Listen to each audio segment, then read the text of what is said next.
Bismillah, assalamualaikum warahmatullahi wabarakatuh. Innal hamdalillah nahmaduhu wa nasta'inuhu wa nastaghfiruhu wa na'udzu billahi min syururi anfusina wa min sayyiati a'malina.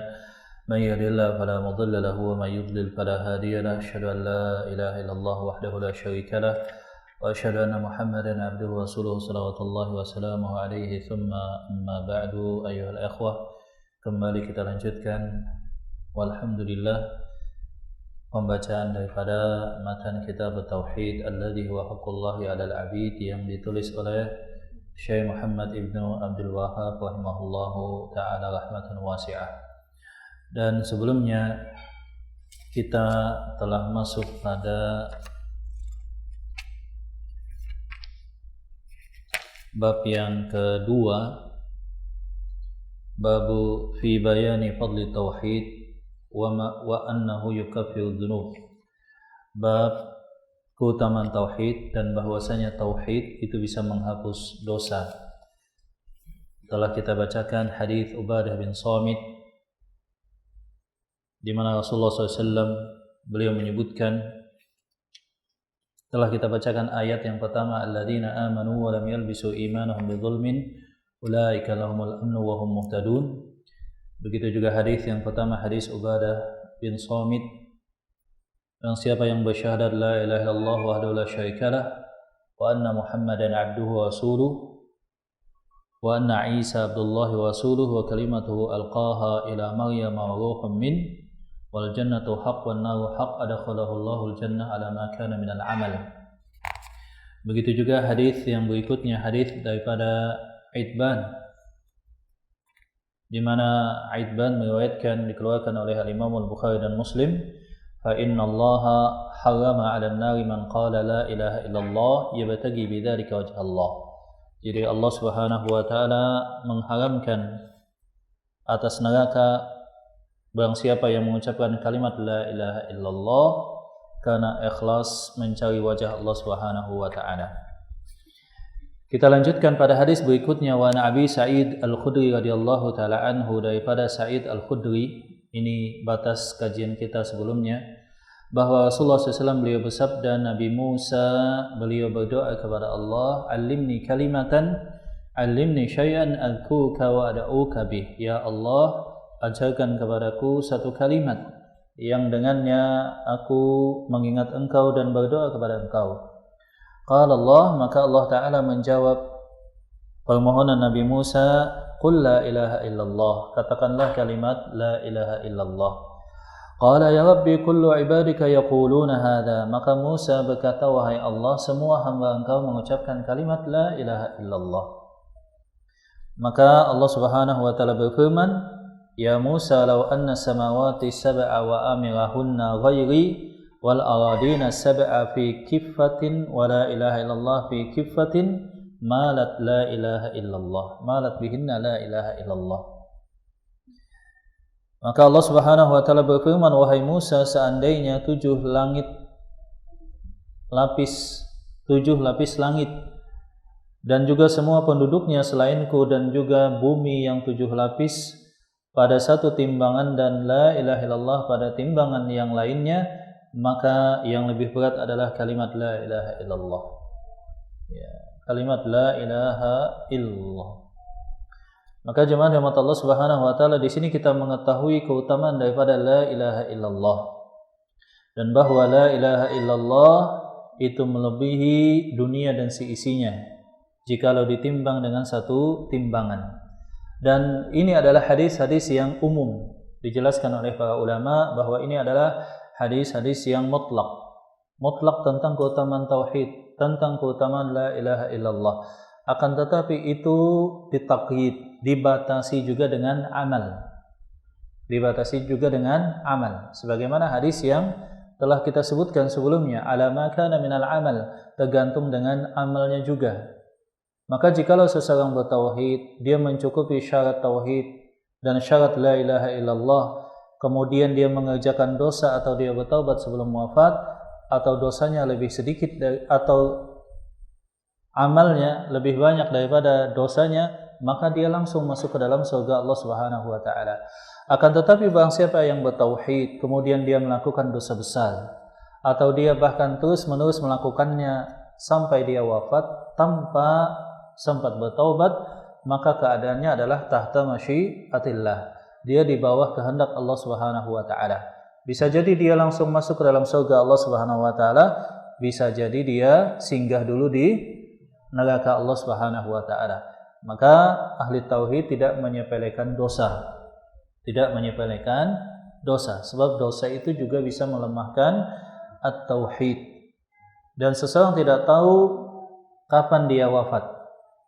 Sehingga bisa jadi dia melakukan satu dosa kemudian belum sempat bertaubat, atau dalam timbangan Allah Subhanahu wa taala dosanya lebih banyak daripada pahala dia, wal iyadu billah. Maka demikian kata Syekh bin Baz, perlu ditekankan bahwa itu tanpa menyepelekan amalan, tanpa menyepelekan amalan. Nah, sebab buah daripada tauhid itu adalah amal, dan salah satu bagian daripada iman itu adalah amal, dan amal itu adalah bagian daripada iman dengan tingkatan-tingkatannya. Wallahu taala a'lam bissawab.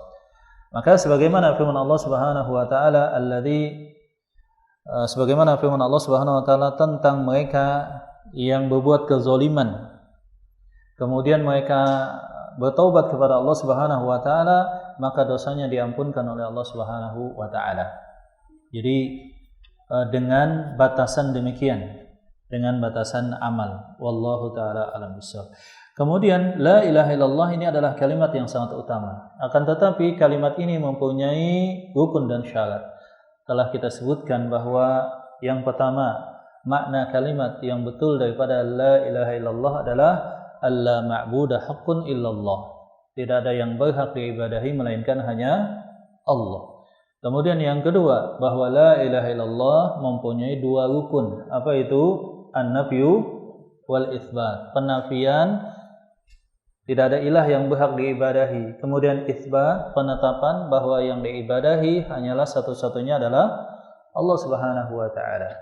Kemudian yang ketiga, syarat, bahwa la ilaha illallah mempunyai syarat. Syarat-syarat yang disebutkan oleh para ulama, al-ilmu al-munafi lil jahl. Jadi dia berilmu, tahu makna la ilaha illallah. Dia tidak jahil terhadap makna la ilaha illallah. Fa'lam annahu la ilaha illallah. Pahami, ilmui tentang la ilaha illallah. Begitu juga al-yaqin al-munafi lisyak. Dia betul-betul yakin, tidak ada keraguan sedikit pun tentang bahwa yang berhak diibadahi hanyalah Allah. Maka keraguan itu akan membatalkan syahadat. Keraguan itu akan membatalkan syahadat. Kemudian yang berikutnya adalah al-ikhlas al-munafi lisyirik. Dia betul-betul ikhlas, memurnikan tauhidnya hanya kepada Allah tanpa bercampur dengan kesyirikan. Yang berikutnya adalah al-inqiyad. Dia betul-betul tunduk dan patuh mengamalkan apa yang Allah Subhanahu wa taala syariatkan. Dia tidak berpaling. Maka berpaling daripada syariat Allah salah satu pembatal syahadah yang disebutkan oleh Syekh Muhammad Ibnu Abdul Wahhab. Tidak melakukan amalan sama sekali, berpaling daripada al-Islam. Yang berikutnya jemaah rahmat Allah SWT adalah al-qabul al-munafi lil-ghad, yakni dia menerima apa yang datang daripada Allah. Syariat Allah dia terima, semua ayat dia terima, semua hadis kalau sahih dia terima. Tidak ada satupun yang dia tolak dari syariat, ayat dan hadis Rasulullah SAW. Maka jikalau dia menolak satu saja, maka tidak berfaedah syahadatnya. Dan yang berikutnya adalah al-mahabbah al-munafi lil-bughd.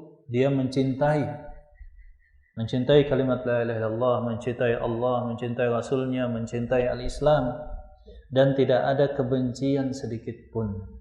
Sebab sedikit saja kebencian terhadap syariat Islam atau ayat-ayat dalam Al-Quran atau sunnah Rasulullah SAW itu sudah cukup membatalkan syahadah. Wallahu ta'ala a'lam bissawab. Nah, kita lanjutkan. Walid Tirmidzi wa hasanahu an Anasin sami'tu Rasulullah sallallahu alaihi wasallam yaqul. Daripada Imam At-Tirmidzi dalam sunannya dihasankan oleh beliau daripada Anas bin Malik bahwa aku mendengar Rasulullah SAW beliau bersabda, Allah Ta'ala berfirman, yakni hadis qudsi. Qala Allah Ta'ala berfirman, ya ibna Adam, wahai anak Adam. Jadi banyak hadis-hadis qudsi itu memang biasanya dimulai dengan kalimat lazimnya, kebanyakannya ya ibna Adam, dengan kalimat ya ibna Adam. Wahai anak Adam, lau ataitani biqurabil ardi khataya, seandainya engkau datang kepadaku dengan dosa sepenuh bumi, dengan dosa sepenuh bumi, jadi dosanya sangat banyak. Thumma laqitani la tusyriku bi syai'a, kemudian engkau datang kepadaku, yakni wafat, kemudian kelak dibangkitkan di al-mahsyar. La tusyriku bi syai'a, keadaan engkau ketika wafat itu tidak berbuat kesyirikan sedikit pun. La ataituka bi qurabiha magfiratan, maka aku akan mendatangimu dengan ampunan sepenuh bumi, dengan ampunan sepenuh bumi.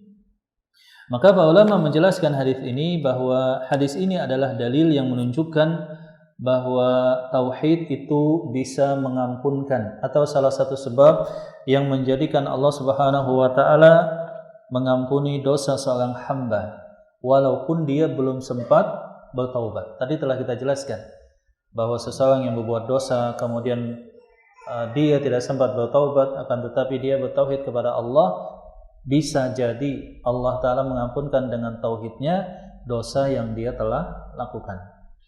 Maka ini menunjukkan keutamaan tauhid yang sangat luar biasa, dan di satu sisi yang lain tidak boleh seseorang menyepelekan dosa. Wallahu taala a'lam bissawab. Naam. Di dalam hadis yang lain, hadis yang juga disebutkan oleh para ulama ketika menjelaskan bab ini, itu adalah hadis tentang yu'ta yaumal qiyamah birajulin, didatangkan pada hari kiamat, yakni di al-mahsyar, dengan seorang laki-laki yang dia mempunyai 99 catatan dosa, dan itu maddal basar, sejauh mata memandang. Kemudian didatangkan satu catatan bahwa dia telah mengucapkan kalimat la ilaha illallah, dan dia tidak berbuat kesyirikan sedikit pun ketika wafat. Maka Allah Subhanahu wa taala kemudian menimbangnya, dan didapatkan bahwa catatan kalimat la ilaha illallah melebihi dosa-dosa yang telah dia lakukan. Dosa-dosa yang dia telah lakukan. Naam. Maka ini menunjukkan hal yang sangat luar biasa daripada keutamaan at-tauhid, dan bahwa seseorang menjauhi kesyirikan sejauh-jauhnya. Wallahu taala a'lam bissawab. Nah, sampai di sini yang bisa saya sampaikan sedikit, semoga bermanfaat, dan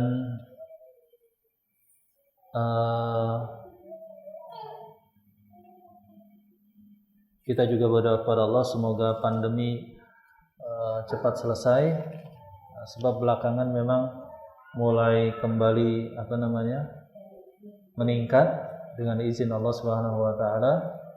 Nanti kita lihat pekan depan bagaimana baiknya. Ya, semoga saja Allah Subhanahu wa taala cepat mengangkat, kemudian juga menyembuhkan mereka yang sakit.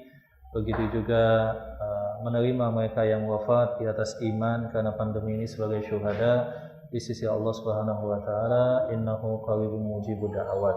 Aqulu qouli hadza wa astaghfirullah li wa lakum. Alhamdulillahil alamin. Assalamualaikum warahmatullahi wabarakatuh.